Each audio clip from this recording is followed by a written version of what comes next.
Hi, friends. A very good evening to all of you and a warm welcome on madhuisluxury.co. Today, there's going to be a lot of positivity, a lot of motivation. And as you know, that I've started with part two, Luxury meets Padma Shri Kailash Kher today, spiritual Sufi singer, lyricist, and music composer. So let's not. I would just like to invite him because we are all very, very eagerly looking forward to it. So let's welcome Kailash Kher ji. जी, नमस्कार. Hello everyone. Good evening, Kailash. Good And a evening. warm welcome. It's a real pleasure and honor for me to host you on this show today. Hi, Anu. Thank Anu is saying good evening and good to see you. So, Kailashji, I think you need no introduction, but still, to just tell the audience, I would like to inform you that Kailashji is one of the youngest musicians to be the recipient of Padma Shri, and he.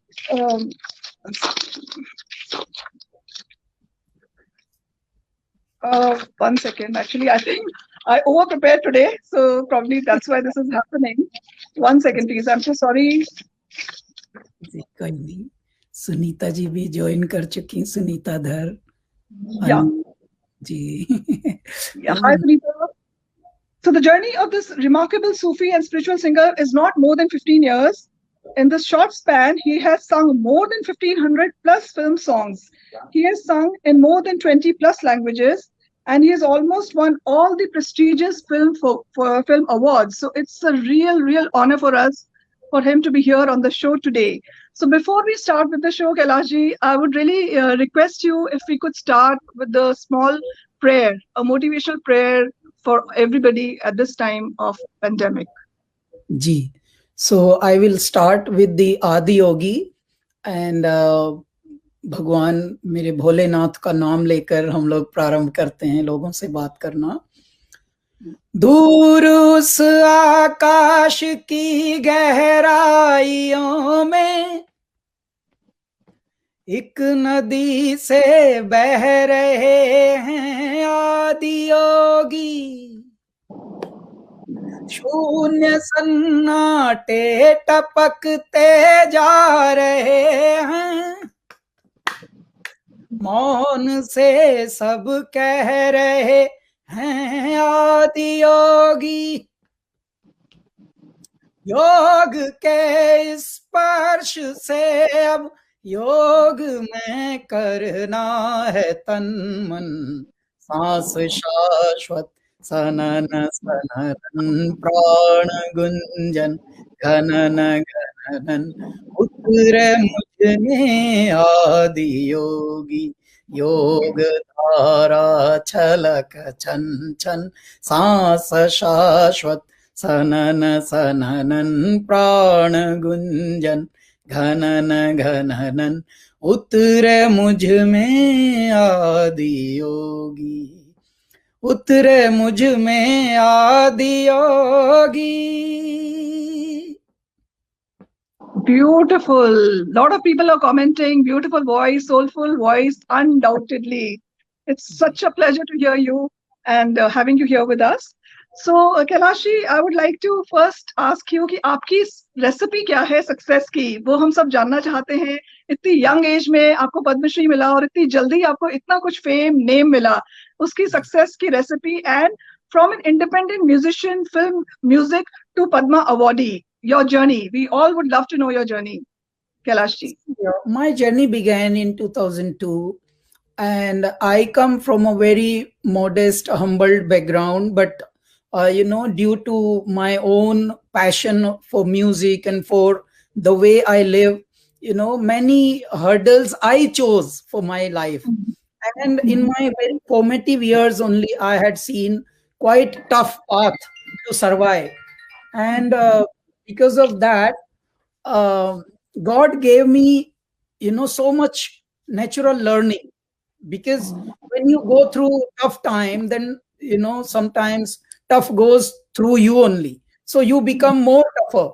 So because of that, आपके अंदर सबसे अच्छा एक बदलाव आता है जब आप मुश्किलों से गुजर जाते हैं तो आप आसानियों को समझने लगते हैं. यानी इतनी भी बड़ी चट्टान से टकराती है नदी, लेकिन नदी का बहाव जो है वो सबको तैराता रहता है. कितनी भी बड़ी चट्टान से। तो ऐसा ही जीवन हम लोगों को मिला, और बिकॉज ऐसी जिंदगी मिली कि जिसमें मुश्किलें थोड़ी ज्यादा थी, और उसकी वजह से जब जो जो मुझे प्राप्त होता गया उसकी वैल्यू मैं करता गया शायद, इसलिए बहुत कम आयु में बहुत अधिक प्राप्त किया मैंने। और मैं इसके लिए परमात्मा को नमन करता हूँ, मेरी जर्नी में जितने भी लोग आए उनको नमन करता हूँ, मेरे पेरेंट्स को नमन है ही, और everyone who actually cross my path. Beautiful, very very motivational and inspiring, I must say Kailash जी। और एक आपने जो ये बोला कि चट्टानों का सामना किया हुआ है आपने पहले, और अभी जो है वो भी हमें कोई कम चट्टान से नहीं लग रहा जो पैंडेमिक चल रहा है। और आई थिंक आपसे सीखने वाली बात है कि कोई भी चट्टान आ जाए उसको पास पास करना, क्रॉस करना, वो हमें हिम्मत रखनी चाहिए उस चीज की, एंड वो हमें और स्ट्रांग बनाता है, जैसा कि आपने अभी बोला। तो बहुत जी ही मोटिवेटिंग बात है। जी माधवी, मुझे लगता है जैसे ये वाला समय है जिसको हम कोविड फेज बोल रहे हैं, तो ऐसा भारत के ऊपर बहुत बार आया है मुश्किलों का टाइम, जिसमें कितनी सारी आपदाओं से भारतवासियों ने निकलने की बहुत अच्छे से विजय प्राप्त की और जीत की तरफ बढ़े। कितनी बार ऐसे महामारियां आई, कितनी बार ऐसे पैंडेमिक, कितनी बार ऐसे एपिडेमिक, कितनी बार ऐसे कैलामिटीज आए। और भारत में क्या है कि भारत में अभी भी लोग थोड़े भावुक होते हैं, इमोशनल होते हैं, जज्बाती होते हैं, और जिनकी वजह से, जज्बाती होने की वजह से हम लोगों में अभी भी एक दूसरे के प्रति ये फीलिंग है कि नहीं यार वो मुश्किलों में है तो चलो उनकी हेल्प कर देते हैं। पूरा भारत अभी निकला हुआ है जैसे एक परिवार में मुश्किल आ गई हो, और उस परिवार की मुश्किलों को परिवार वाले ही संभाल रहे हैं मिलकर। तो भारत की स्ट्रेंथ होती है कि एक दूसरे के साथ मिलकर वो हिम्मत बढ़ाते हैं। न केवल देखिए इस वक्त कोविड की तो प्रॉब्लम है ही, जहां पर हेल्थ स्ट्रक्चर के बहुत सारे चैलेंजेस हैं हमारे देश में, लेकिन इसके अलावा बहुत सारी संस्थाएं हैं। हमारी भी एक संस्था है जो लोगों के रोजगार नहीं है, जो लोग रोज काम करते थे, रोज खाते थे, रोज कमाते थे, उनके काम ठप हो गए हैं। तो कैलाश केयर फाउंडेशन उसमें लगी हुई है। ऐसी न जाने कितनी फाउंडेशन, कितने लोग इंडिविजुअल, कितने लोग वॉलंटियर। तो इसी तरह से मिलकर ही देश में थोड़ा सा कष्टों को निवारण हो सकता है। जब एक दूसरे के साथ हम आते हैं, एक दूसरे का साथ निभाते हैं, तो बहुत सारी मुसीबतें टल जाती हैं। अब हम लोग राशन बांट रहे हैं, और राजस्थान में बांट रहे हैं, उत्तराखंड में बांट रहे हैं, इसके लिए अब हम लोग तैयारी कर रहे हैं। तो कहते हैं कि जो बीमार है उसका तो चलिए दवा इलाज कर देगी, लेकिन जो बीमार जैसी स्थिति पे है उसका तो दुआ और उसके साथ लोगों की जो हेल्प होती है, मदद, वही हेल्प है। Very true. Bilkul. Well said. And again, you inspire everyone. You're doing such a noble work with your foundation, and more people should come up. Already, I am surprised to see immensely people are coming up in innumerable ways and helping and reaching out to people at this time, which is really wonderful. And definitely, Indian people are very, very emotional. And India ने हरदम अपनी जीत करी है जब भी ऐसी कुछ आपदा उनके ऊपर आई है. And I'm sure इससे भी हम लोग सब बाहर निकलेंगे बहुत जल्दी. And it's a global pandemic now. It's not limited only to India. So अब तो मेरे को लगता है कि पूरा वर्ल्ड इकट्ठे ही एक दूसरे के साथ आ रहा है और एक दूसरे को रीच आउट कर रहा है, हेल्प कर रहा है. I would like to ask you Kailash ji कि हमने बहुत सुना है आपके initiatives with respect to music, जैसे कि आपकी Nayi Udaan for giving talent a platform and Mehar Rangat to save the old dying art of folk and Indian music. Can you please elaborate on that? जी, तो माधवी देखिए, जब मैं यहाँ आया था ना, तो यहाँ जब आते हैं लोग मुंबई, भले कहीं से भी आए, तो उनको सिर्फ रहने की समस्या नहीं होती, यहाँ बहुत सारी अलग समस्याएं भी होती हैं जिसको मनुष्य कई बार बताता भी नहीं। ऐसी समस्याएं जो आप बहुत ही इमोशनल या पर्सनल समझ के चुप रह जाते हैं बताने में, लेकिन मैं आपको बताता हूं। यहाँ एक समस्या होती है कि जो पहले से नामचीन कलाकार होते हैं, गायक होते हैं, संगीतकार होते हैं, या फिल्म में मान लीजिए फिल्म के डायरेक्टर होते हैं, तो उनसे आपका मन होता है मिलने को, कभी एक झलक पाने को, मान लीजिए।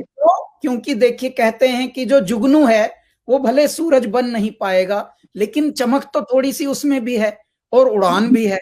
तो हौसले तो सभी में होते हैं, लेकिन जब आप शुरू में यहाँ आते हैं और जिनको आप अपना बहुत आदर्श मानते हैं, आइडल मानते हैं, तो उनसे मिलना भर यहाँ इतना मुश्किल होता है माधवी कि 5-6 साल तो उनसे मिलने के ख्वाबों में लग जाते हैं, जबकि ना तो आप पैसे मांगने जा रहे हैं उनसे, ना उनका कोई कपड़ा मांगने जा रहे हैं, उनकी कोई जायदाद भी आप कुछ नहीं मांगेंगे, बस दर्शक पर आपका, बस आपका लाड़ है उनके प्रति, बिकॉज यू अडोर देम। लेकिन अच्छा, जो लोग दूर से आते हैं, मुंबई में बहुत कम पैदा होते हैं लोग जो बहुत सारे नाम सुने हैं, बाहर से ही आते हैं, जो बाहर से आते हैं उनके भी अपने हिस्से का तो कुछ तो शुरुआती दौर का मुश्किलें होती होंगी, लेकिन जब वो मनुष्य बड़े बन जाते हैं, नाम कमा लेते हैं, तो वो अनअप्रोचेबल हो जाते हैं, नॉन रीचेबल हो जाते हैं। तो मैं ऐसे मन में मेरे उन दिनों आता था कि जब मैं बड़ा बनूं, सपोज मेरी कोई पहचान बन जाए, तो मैं ऐसा नहीं बनना चाहता। और ऐसा के लिए मैंने क्या किया कि मैंने पहले ही ये तय कर लिया, मेरे कुल 10 वर्ष के करियर में ही, 10 वर्ष के करियर में तो जीवन डगमगाया ही रहता है यहाँ पर, आप भी जानते हैं 20 साल का तो लोन मिलता है, कोई भी बैंक से जब लोन उठाते हैं आप, तो 20 साल का मिनिमम, भले आप बंगला खरीद लें 100 करोड़ का, और लोन अगर लिया तो 20 साल का मिलता है। तो अभी तो हमें 10 ही हुए थे, फिर भी हमारा पागलपन देखिए, जुनून जो हमारा, वो हम ज्यादा जोड़ने की तरफ कम है, छोड़ने की तरफ ज्यादा है, क्योंकि जितना आप छोड़ेंगे उतना रिक्त होता है, जितना रिक्त होता है उतना और भरता है। देखिए, जहां आप डेंसिटी ज्यादा होगी उसमें आप क्या भर देंगे, क्योंकि कच्चे घड़े में पानी ना डटे और ना कागज में पारा, तो आपको खाली होना पड़ता है, आपको छोड़ना पड़ता है, तभी आप भरने का गुंजाइश उसमें रख पाते हैं। तो मेरी ये सोच बड़ी क्लियर है ना, मुझे ऐसा कि ये मुझे सिर्फ ये बताने के लिए इतनी बड़ी बड़ी बात करनी है, नहीं, मुझे जिंदगी के थपेड़ों ने जो भी सिखाया है वो यही सिखाया है कि भैया जोड़ना कम, छोड़ना ज्यादा, क्योंकि जितना छोड़ेंगे उतना बाकियों के लिए जगह बनती रहेगी। और इस तरह से मैंने ये नई उड़ान फिर अपना प्रकल्प शुरू किया। नई उड़ान में न केवल हम जो अपकमिंग म्यूजिशियंस हैं, भले कहीं से भी आए हों, कोई भी हों, न केवल उनसे मिलते हैं बल्कि उनको मिलाते हैं, पूरी who's who of this industry, उनको हम इनवाइट करते हैं, उनके लिए फिर ऑडिटोरियम बुक करते हैं नए अपने म्यूजिशियंस के लिए, और उनको बैठे हुए जब दिखते हैं बड़े बड़े नामचीन लोग, तो उनके लिए वो बड़ा पल हो जाता है। और ये मेरा जुनून था कि मुझे ऐसा करना है, जो मुझे कभी नहीं मिला वो मुझे बांटना है। मुझे जैसे कभी मान लीजिए खाने पर बहुत लोगों ने नहीं बुलाया, डिनर विनर पे, अब बहुत बुलाते हैं, तो मैं ज्यादातर लोगों को ऐसा चाहता हूं कि उनके अंदर वो पहले से एहसास रहे कि yes, we are also amongst those evolved people जिनका रिस्पेक्ट है समाज में, सोसाइटी में। तो मैं ऐसे वाली दुनिया कायम करना चाहता हूं जिसका ये शुरुआत हो गई है। कभी गायक ने कोई गायक लॉन्च किए नहीं थे, जब हमने किया तो पहली बार पहले वर्ष में हमने बुलाया था जावेद अख्तर साहब और शबाना आजमी जी, तो उन्होंने कहा स्टेज पे आकर कि मैं पहली बार देख रहा हूं अपने पूरे करियर में कि कोई पागल आदमी ही ये काम कर सकता है कि कोई अपना कॉम्पिटिटर खड़ा कर रहा हो खुद। लेकिन उन्होंने एक कॉम्प्लीमेंट दिया कि ये दुनिया पागलों से ही जानी गई है, तो ऐसे चाहिए। तो ये तो हुआ नई उड़ान जो हम हर वर्ष अपने जन्मदिन पर करते हैं। दूसरा हम करते हैं, अपने पिताजी की पुण्यतिथि है 21 नवंबर। 21 नवंबर 2008 को मेरे पिताजी प्रयाण कर गए थे, ब्रह्मलीन हो गए थे, तो उनकी याद में ये करते हैं। मेहर, पंडित मेहर खेर उनका नाम था, मेहर सिंह खेर, तो उनके नाम पर हम एक फेस्टिवल करते हैं, मेहर रंगत।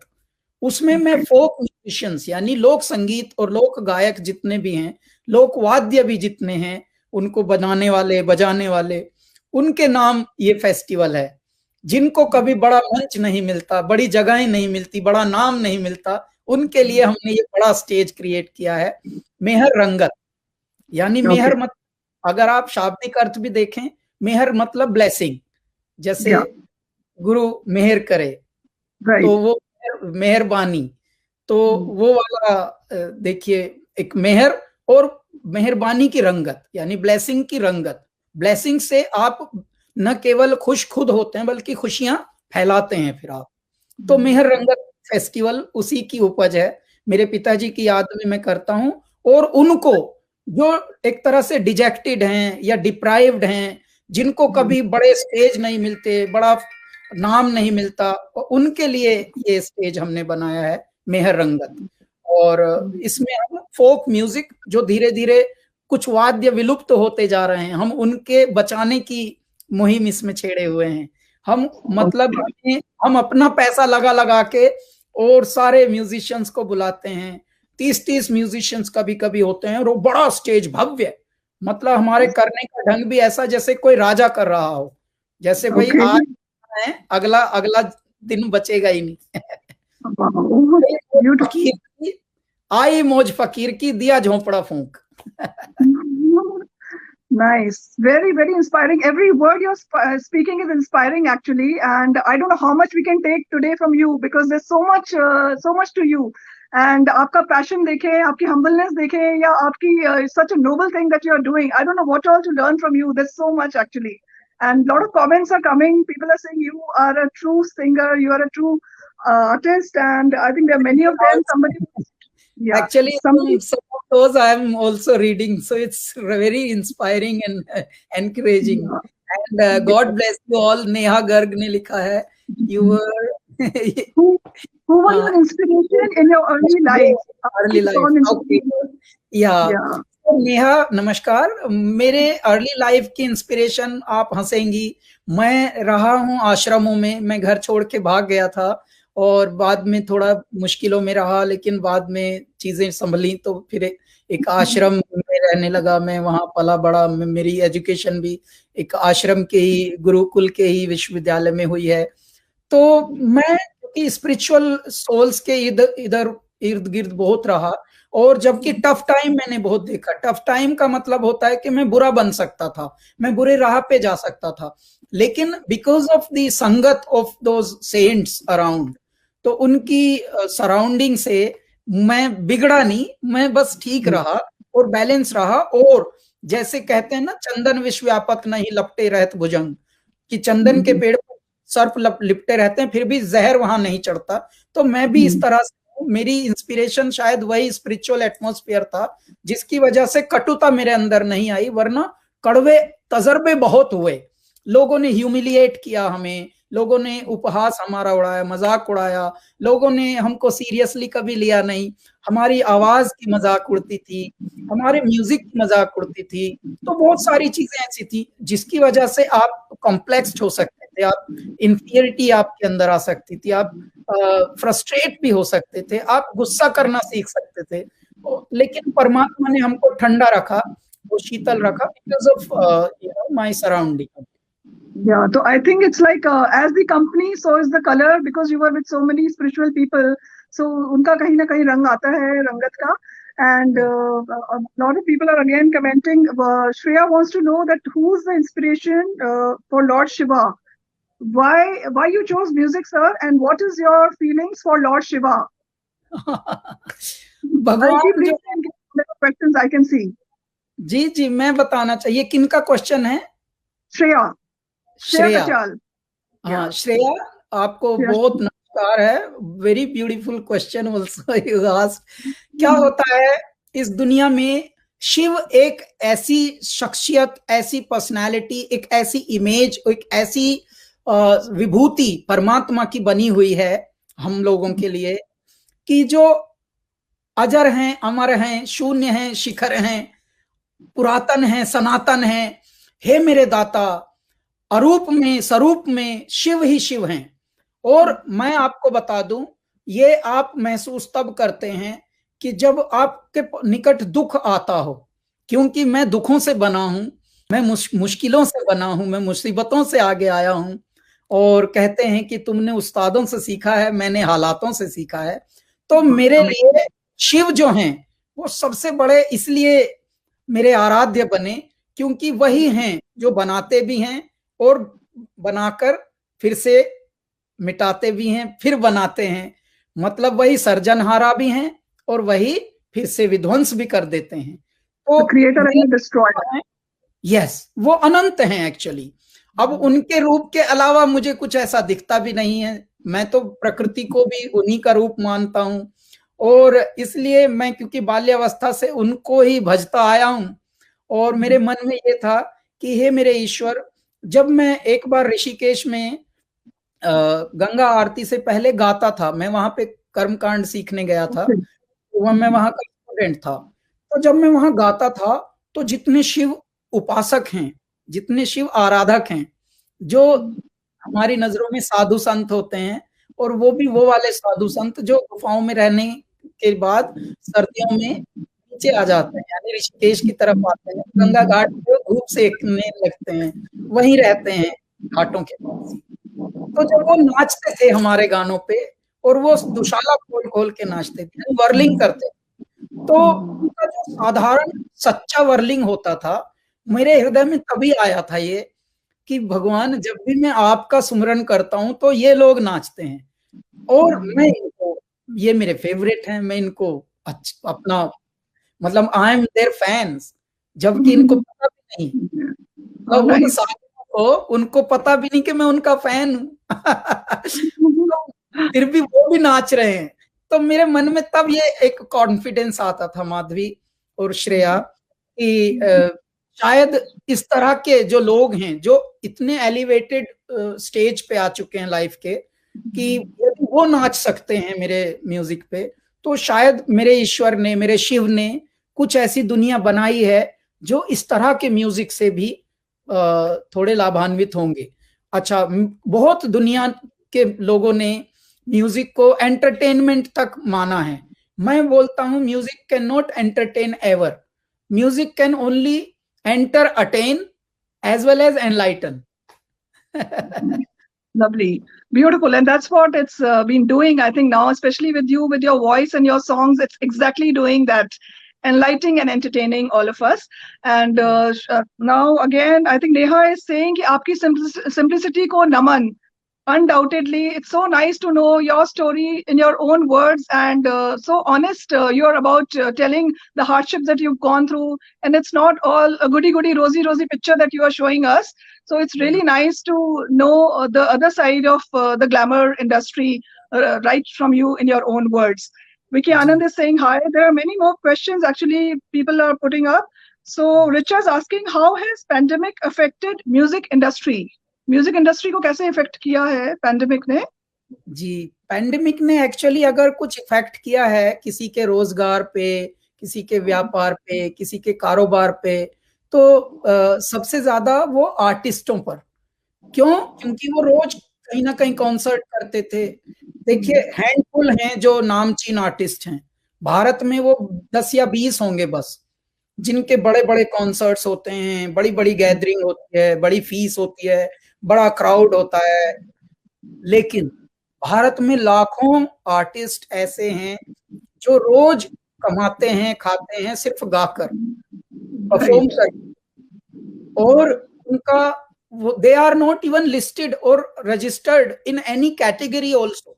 जैसे लेबरर्स एक जगह कैटेगरी किसी में रजिस्टर्ड है, भारत का आज तक कोई आर्टिस्ट, अभी तक एसोसिएशंस हैं लेकिन गवर्नमेंट के पास उनका कोई डेटा अभी रजिस्टर्ड ऐसे नहीं है कि यार इनको भी हम लोग एटलीस्ट, जब तक कुछ मुश्किलें हैं तब तक 2000 पर मंथ या 3000 पर मंथ के हिसाब से किसी को दे दें। गवर्नमेंट भी अभी कुछ नहीं। तो ऐसे में जो जितनी भी संस्थाएं हैं, प्राइवेट नॉन गवर्नमेंट संस्थाएं, organisations, they are actually coming.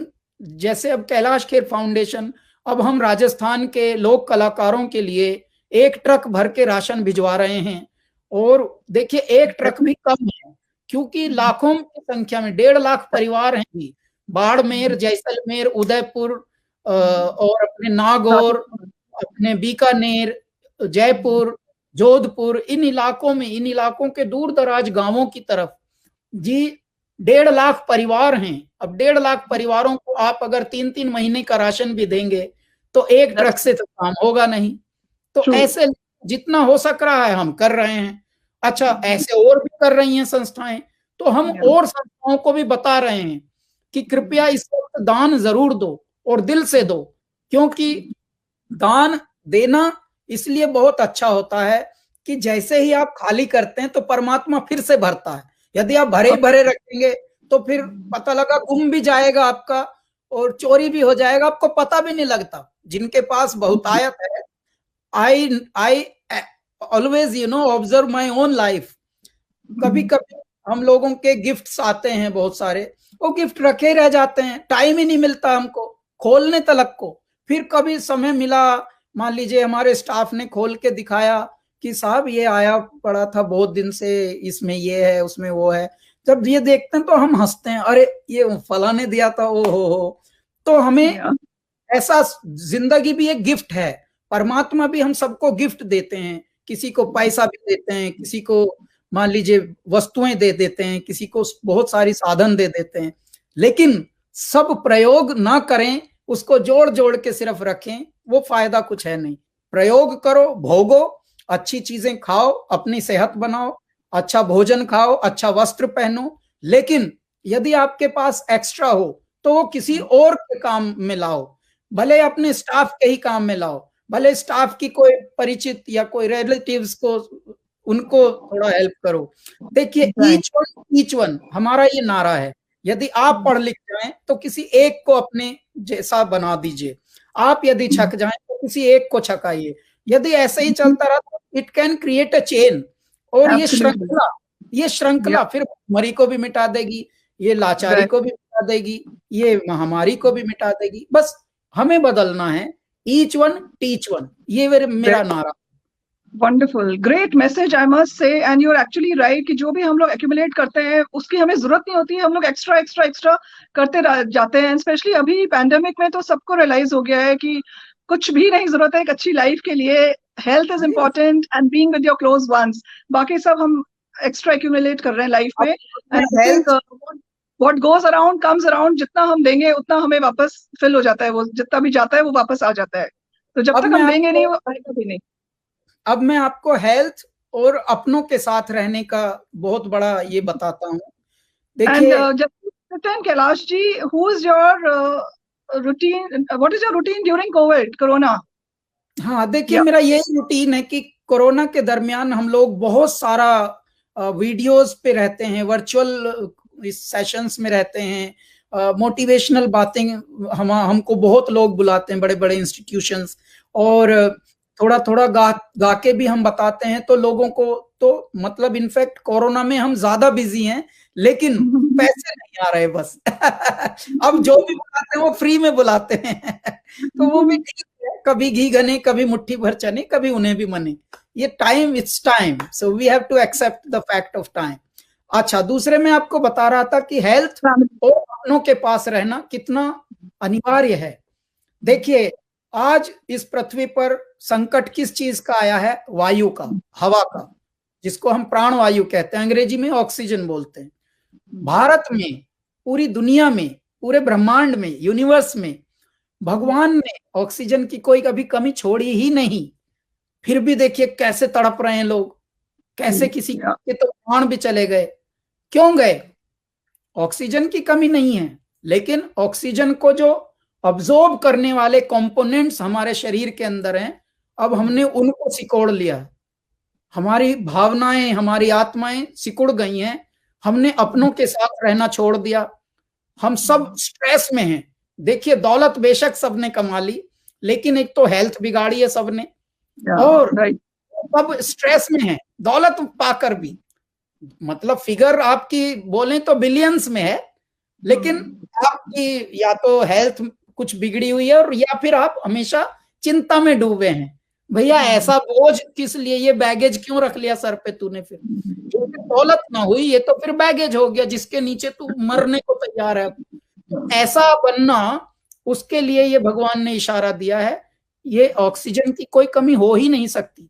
कमी है प्रेम, कमी है लाड़ की, कमी है वात्सल्य की, अपनों में अपनापन नहीं है। यदि मनुष्य अपनों के बीच में अपना ख्याल रखे और अपनों का ख्याल रखे, आपको बताऊं मैं, भारत विश्व गुरु था, विश्व गुरु है, विश्व गुरु रहेगा। भारत सिखाता है जीने की शैली।